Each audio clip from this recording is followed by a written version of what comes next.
moment to address the video circulating on the internet that has led to these protests in a number of countries.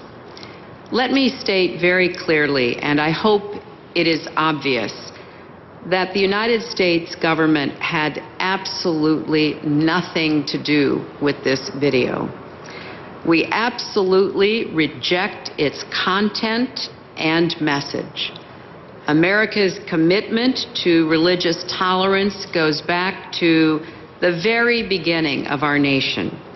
And as you know, we are home to people of all religions, many of whom came to this country seeking the right to exercise their own religion, including, of course, millions of Muslims. And we have the greatest respect for people of faith.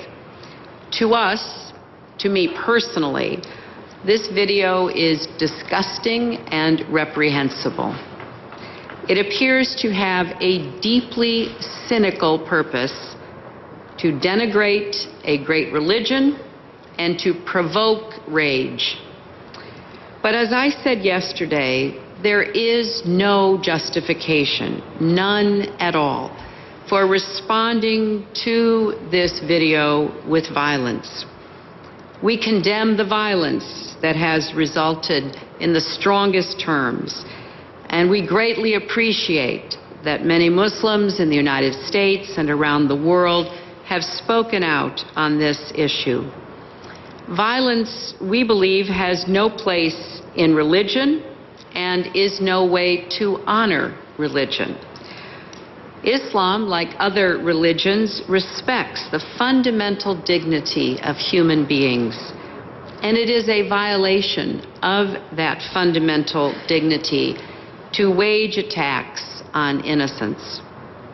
As long as there are those who are willing to shed blood and take innocent life in the name of religion, the name of God, the world will never know a true and lasting peace.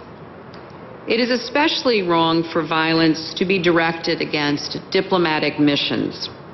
These are places whose very purpose is peaceful, to promote better understanding across countries and cultures.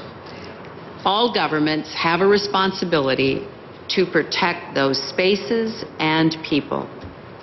Because to attack an embassy is to attack the idea that we can work together to build understanding and a better future. Now, I know it is hard for some people to understand why the United States cannot or does not just prevent these kinds of reprehensible videos from ever seeing the light of day. Now, I would note that in today's world, with today's technologies, that is impossible. But even if it were possible, our country does have a long tradition of free expression, which is enshrined in our Constitution and our law. And we do not stop individual citizens from expressing their views, no matter how distasteful they may be. There are, of course, different views around the world about the outer limits of free speech and free expression. But there should be no debate about the simple proposition that violence in response to speech is not acceptable. We all, whether we are leaders in government, leaders in civil society, or religious leaders, must draw the line at violence. And any responsible leader should be standing up now and drawing that line.